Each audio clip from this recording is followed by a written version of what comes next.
আমার এই শখের জিনিসটা আজকে রিপোর্ট করলাম। অনেক দিন আগে আমার প্রিয় ফুল কাঠগোলাপের একটা ডাল এনে লাগাইছিলাম। মাশাআল্লাহ, এটা জার্মিনেট হয়ে গেছে আর কচি কচি পাতাও বেরোচ্ছে। এখন দেখো বড় পাতাও আছে। তাই ভাবলাম রিপোর্ট করে দিই, খুব তাড়াতাড়ি ফুল পাওয়া যাবে। আর এই বৃষ্টিতেই রিপোর্ট করতে হলে এই শখের জিনিসটাকে কী করার। তো নিচে আমি অর্ধেকটাই পাতা দিয়ে দিচ্ছি।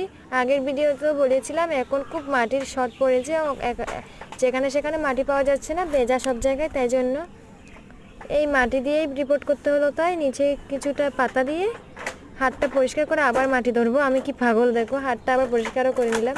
যাই হোক, নিচে আবার উপরে মাটি দিয়ে দিচ্ছি, অর্ধেক লেয়ারে মাটির লেয়ার দিয়ে দিচ্ছি। তারপর দেখি টবটাকে চারাটাকে বের করে শিকড় হয়েছে কিনা। আমি একদম রুট রুট গিয়া করবো না, একদম মাটিকে ডিস্টার্ব করবো না। তবুও ডিস্টার্ব হয়ে গেছিলো, আর কি করার, সমস্যা নেই। যেহেতু বৃষ্টিতে রিপোর্ট করছি, গাছের কোনো ক্ষতি হবে না। সাবধানে আমি গাছটাকে বসাচ্ছিলাম, তখনই এই ভুলটা হয়ে গেল, মাটিটা জোরে পড়ে গেল। আর দেখলাম শিকড় একটু করে বেরিয়েছে, বেশি বেরোয়নি। আর কাঠগোলাপের তেমন একটা শিকড় একটু একটু হয়, আমি সেটাও আরেকটা ভিডিওতে আমার আরবার ছাড়া করেছিলাম আগের বার, এটা মারা গেছে, লাস্টে এটা ছাড়া করছে, আশা করি এটাকে বাঁচাতে পারবো।